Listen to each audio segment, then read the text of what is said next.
उस दिन बाबा के दर्शन के लिए एक युवा सन्यासी आए हुए थे। बनारस से पहुंचे वे सन्यासी बाबा से एकांत में बात करने का आग्रह कर रहे थे। वहां पर पहले से बैठे एक भक्त की ओर उन्होंने देखा और कहा कि कुछ ऐसी बात है जिसे केवल बाबा मैं आप ही से कहना चाहता हूँ।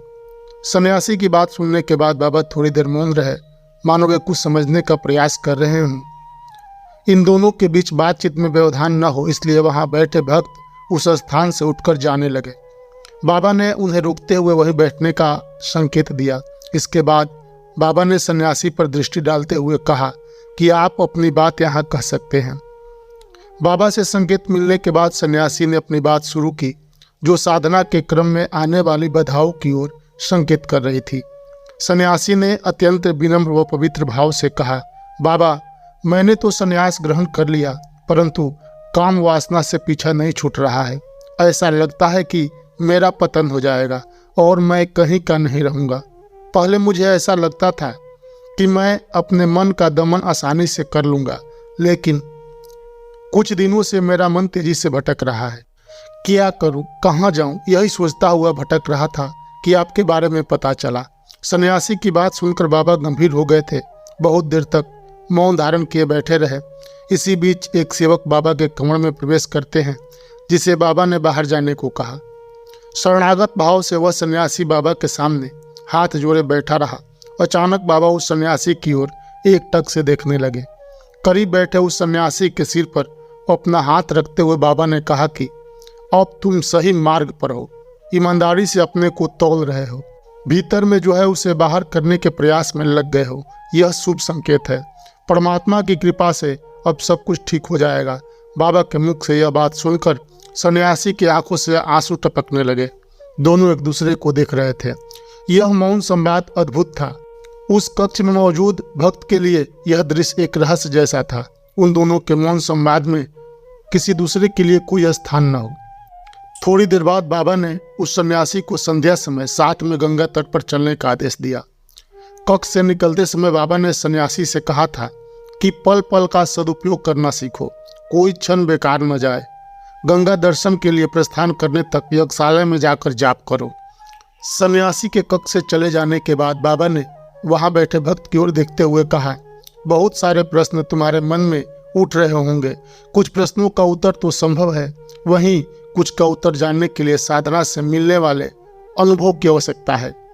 सहसा वहां बैठे भक्त के मुंह से निकला, बाबा एक सन्यासी को भी वासना सताती है। बाबा ने बीच में ही रोकते हुए कहा, सन्यासी जन्म लेता है कि नहीं, सन्यासी की मृत्यु होती है कि नहीं, सन्यासी संसार को देखता है कि नहीं। सन्यासी भी एक आदमी है जो अपने मन व इंद्रियों को जीतकर संसार के कल्याण में अपना पूरा जीवन लगाता है। मन के साथ युद्ध में जीतने के बाद ही मनुष्य देवतुल हो जाता है। इस सन्यासी का आहार विहार पूर्णतः सात्विक है। मन को एकाग्र करने का अभ्यास भी कर रहा है, लेकिन इसके बाद भी प्रकृति व माया से परेशान है। देखो, यह शरीर तो छूट जाता है, लेकिन मन से छुटकारा नहीं मिलता। पूर्व जन्मों में जो आत्मा कार्य करती है वह मन के माध्यम से संचित होकर चित्त का रूप धारण कर लेता है।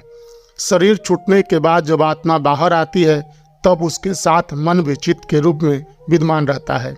नए शरीर में चित्त में संचित शुभ अशुभ संस्कारों का उदय होता है। शुभ संस्कारों के कारण व्यक्ति भगवत भजन में लगता है। भजन के क्रम में जब चित्त में संचित अशुभ संस्कार प्रकट होते हैं तब विभिन्न प्रकार के उपद्रव शुरू हो जाते हैं। ऐसी स्थिति में बड़े बड़े साधकों का पतन हो जाता है। वहीं अपनी कमजोरियों को स्वीकार करते हुए प्रभु व संत जनों के चरणों में विनती करने वालों का बेड़ा पार हो जाता है। वह कठिन परीक्षा में सफल हो जाता है। चित्त के कारण उत्पन्न शुभ संस्कारों से मुक्ति के यत्न में लगे साधकों को सहारा मिलना चाहिए। निश्चित काल के बाद वह तरंग शांत हो जाती है, क्योंकि ईमानदारी से अपनी गलतियों को स्वीकार कर लेने वाले को अभिमान नहीं छूता और वह मन माया के साथ युद्ध में विजयी हो जाता है। बाबा आगे कहते हैं, यह अत्यंत सूक्ष्म बात है जिसे लोग समझते नहीं। जब रोग की जानकारी ही नहीं तो उसका उपचार कैसे होगा। एक बार कुछ लोग एक साधु की शिकायत लेकर मेरे पास आए थे। 10 आदमी 10 तरह की बातें। ऐसी परिस्थिति में कुछ अनर्थ भी हो जाता है, क्योंकि लोग समझ नहीं पाते। किसी पूर्व जन्म के संस्कार के कारण क्षणिक वैराग हुआ और घर परिवार छोड़कर निकल पड़े। साधु सन्यासी का वेश धारण करके घूमने लगे। मन का उपद्रव शुरू होने पर संभल नहीं पाते हैं और कुमार्ग पर चल पड़ते हैं। इससे सबका अहित होता है। जो जग गया है और अपनी गलतियों को पकड़ने लगा है, वैसे लोगों को सहारा दो, न कि प्रताड़ित करके भगा दो। यह नहीं होना चाहिए।